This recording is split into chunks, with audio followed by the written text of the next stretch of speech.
Let's go and do a test fire. Very disappointing.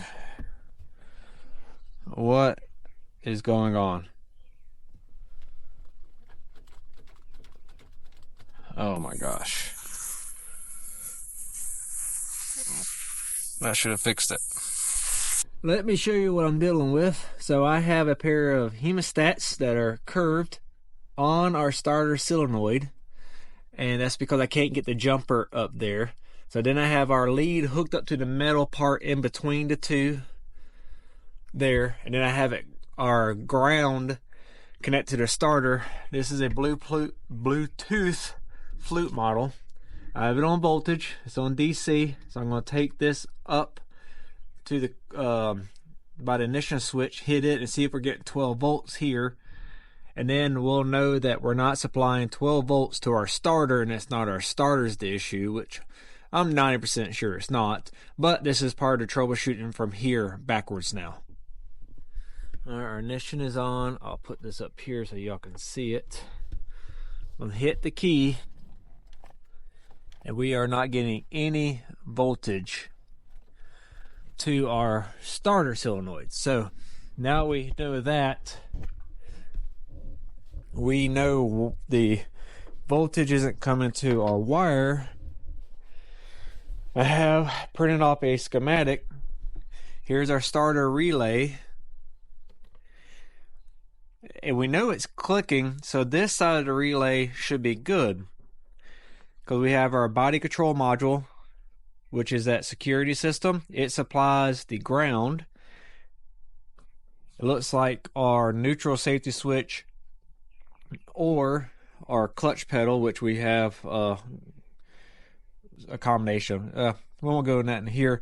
But either way, it's good because it's supplying the power and the keys on. I'm going to map it out. I don't want to waste y'all's time too much. I'm going to maybe get some, we call them color pencils, and map out our power and our ground, just so I can make sure I'm understanding the full everything that's happening, because this is going on too long. There has to be something truly intermittent.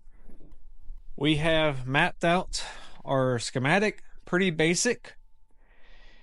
Ended up mapping out our relay and figuring out where our power input is. Our power input, let me use a screwdriver to show y'all, comes in on this terminal here, and everything kind of crisscrosses. It sends power to this terminal, and this multimeter is still hooked up underneath the car, so power, we should see power there.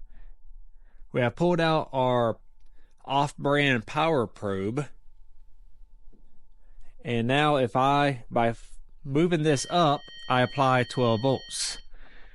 And you gotta be very careful with power probes, because they'll you can send voltage the wrong direction. But if I hook up on this pin and hit down, the starter should work, and this should see 12 volts.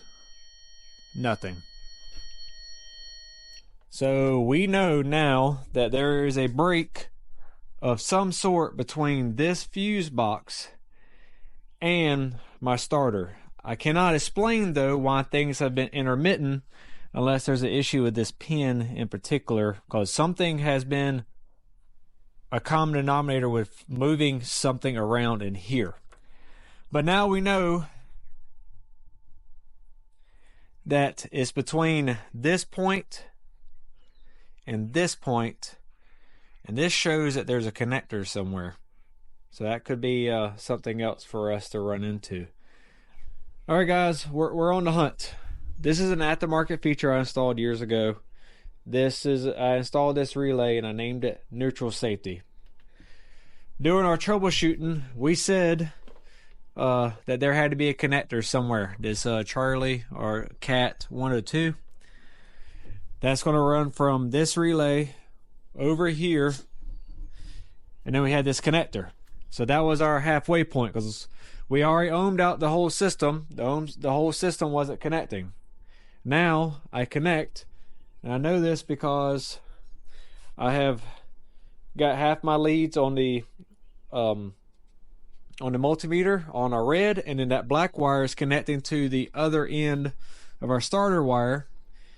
And if we connect it to this red wire, which I have spliced in somewhere for some reason, probably because I added this relay, which should beep.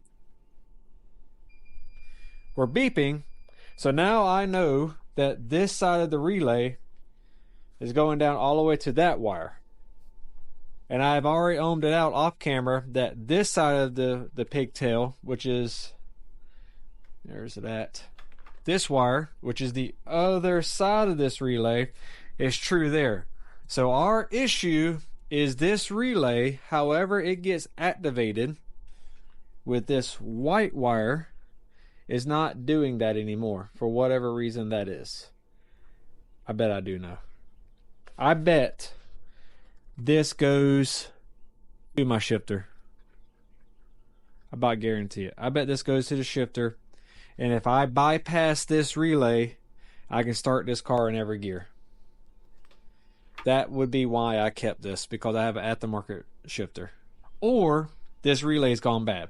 So, saying that, how about we now replace this relay, which in the perfect world we could test it, but let's replace the relay and see if we get voltage the way we should.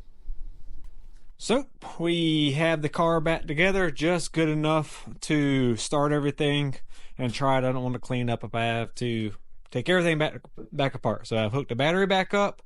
We do have the new relay. I was in my pile, so I hope it's good.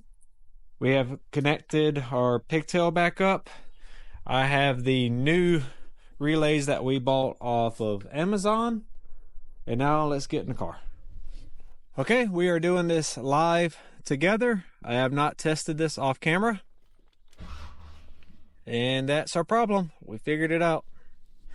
So what I want to explain is why I have to run that relay. I needed some type of interrupter for the car because it thinks it should have a clutch by its factory wiring. So what I have done is this at-the-market shifter, since I don't have a clutch, we have a neutral safety switch. So when I have the car in reverse, the key will not work. So that's why I had to keep that relay, is to simulate us having a clutch in the car pretty much, but instead of a clutch we wired it up through the switch that's built into here. Hope that kind of makes sense. I'm going to get this car put back together off camera. Y'all don't need to see that. We have fixed it. My troubles has all been towards like a $5 Bosch relay. Very disappointing. A lot of money spent. I think those relays that I just installed were like $25 a piece or something like that. Not cheap, but we figured it out, and I'm making this video is dual purpose. Maybe it helped one of y'all, but now if I have this issue in the future, I can look back in these videos of when I had a starter issue, what my troubleshooting path is, because it's been so long since I've done this. I mean, I've owned this car for 13 years I think now, so a lot of modifications.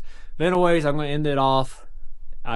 Please like and subscribe or follow. I do post on all platforms: YouTube, Facebook, Instagram, TikTok, Rumble, and Twitter/X.